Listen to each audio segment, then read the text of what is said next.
Dear friends, I am speaking from Ukraine, where the Russian invasion took tens of thousands of lives and may take much more, because leaders in Moscow, Kiev, and Washington intend to fight indefinitely for total victory and don't care about victims of their ambitions. Today, we are remembering all victims of wars, mass murders organized by governments which failed to resolve their disagreements peacefully. This memory is related to a day of armistice, 11th November 1918, when guns were silenced in the First World War. It was probably a miracle for people who used to endless war, because even after 8 months of war in Ukraine, many of my compatriots gave up hopes for a ceasefire and peace talks. British citizens living today in relative peace can't imagine what a relief the armistice was. But you could watch a film All Quiet on the Western Front or read the novel of Eric Marie Remarque under the same title and understand.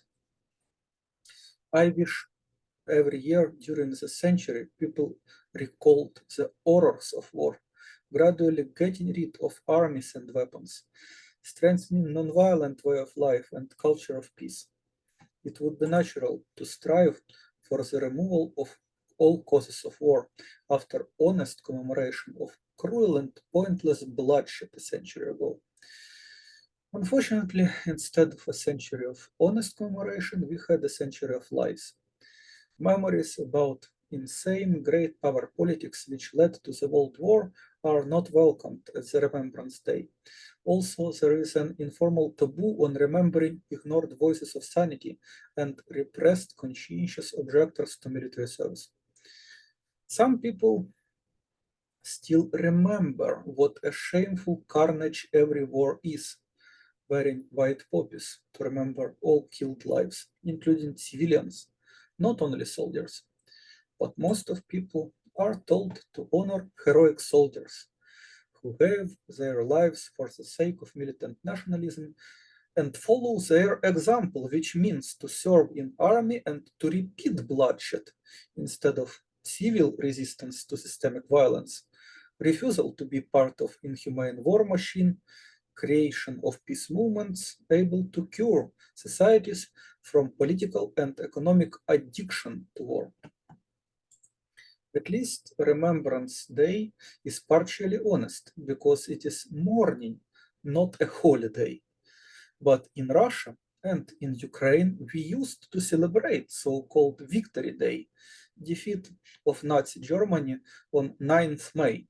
This started in Soviet Union with military parades on Red Square in Moscow, intended to show the deadly might and power, including nuclear weapons. No grief is allowed on these victory days, only tears of joy and triumph. And we had no peace movements daring to challenge these annual orgies of militarism. This appalled me all my life. 20 years ago, I was so desperate that I went to celebrate in streets of Kiev at Victory Day with anti-war banner. I told tens of puzzled people asking explanations that we should abolish army.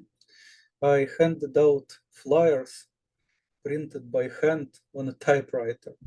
One paratrooper in ceremonial uniform tried to take away my banner, but I held it high and he failed.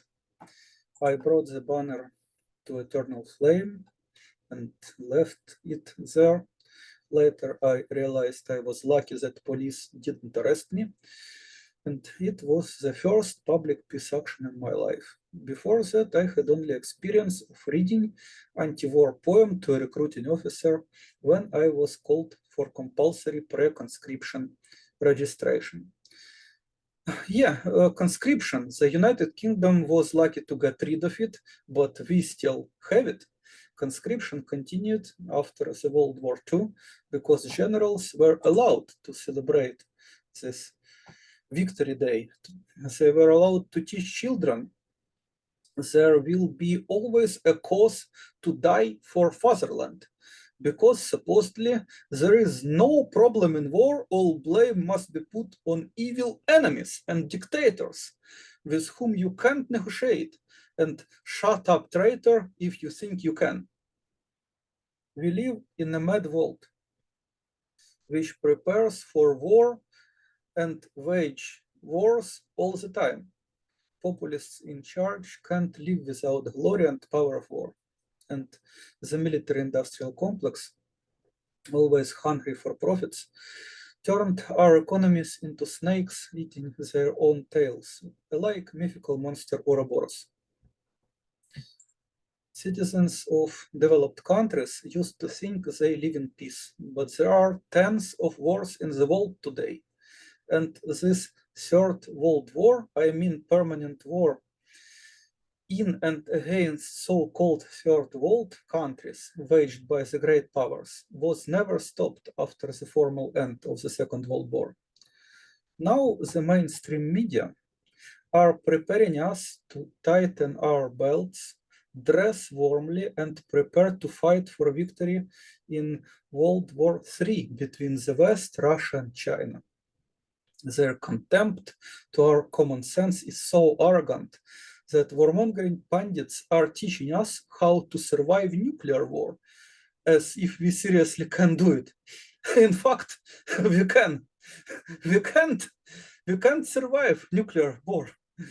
And furthermore, every nuclear warhead, even not exploded, but only added to vast arsenals stockpiled, produced nuclear warhead kills people by hunger and deprivation of means of living.